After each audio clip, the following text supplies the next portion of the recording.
হোসেন মোহাম্মদ এরশাদ যেমন সারা দেশে প্রশাসক নিয়োগ দিয়ে রাষ্ট্র পরিচালনা করেছিল, তারেক রহমান ঠিক এরশাদের মতোই রাষ্ট্র পরিচালনা করতে চাচ্ছেন। আমরা দেখেছি যে বিগত সময়ে যারাই এভাবে প্রতারণার আশ্রয় নিয়েছে, রাজনৈতিক প্রতারণার আশ্রয় নিয়েছে জনগণের সাথে, তারাই জনগণের দ্বারা নিক্ষিপ্ত হয়েছে। তারা এই দেশে বেশি দিন টিকতে পারেনি।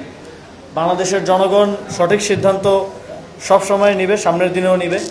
তবে আপনাদের এই ভুল রাজনীতির ফলে তরুণ প্রজন্ম, ইভেন আপনাদের সন্তানরাও আপনাদের এই রাজনীতিকে সাবস্ক্রাইব করতে পারছে না। বিএনপির অনেক বড় বড় নেতাদের সন্তানরা মাঝে মধ্যে আমাদের সাথে যোগাযোগ করেন, ইভেন স্থায়ী কমিটির সদস্যদের সন্তানরাও যোগাযোগ করেন যে তাদের বিএনপির এই রাজনীতি পছন্দ হচ্ছে না। আপনারা হয়তো তাদের কাউকেও এনসিপিতে ভবিষ্যতে দেখতে পারেন। তো আপনাদেরকে পুরো তরুণ প্রজন্ম, এমনকি আপনাদের ঘরের সন্তানরাও আজকে প্রত্যাখ্যান করছে আপনাদের এই ভুল রাজনীতির ফলে।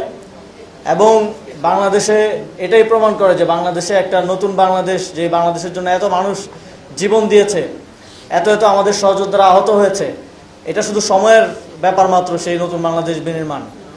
এবং সেই সময়টা খুব বেশি দূরে না, ইনশাল্লাহ সেটা বাস্তবায়ন হবে।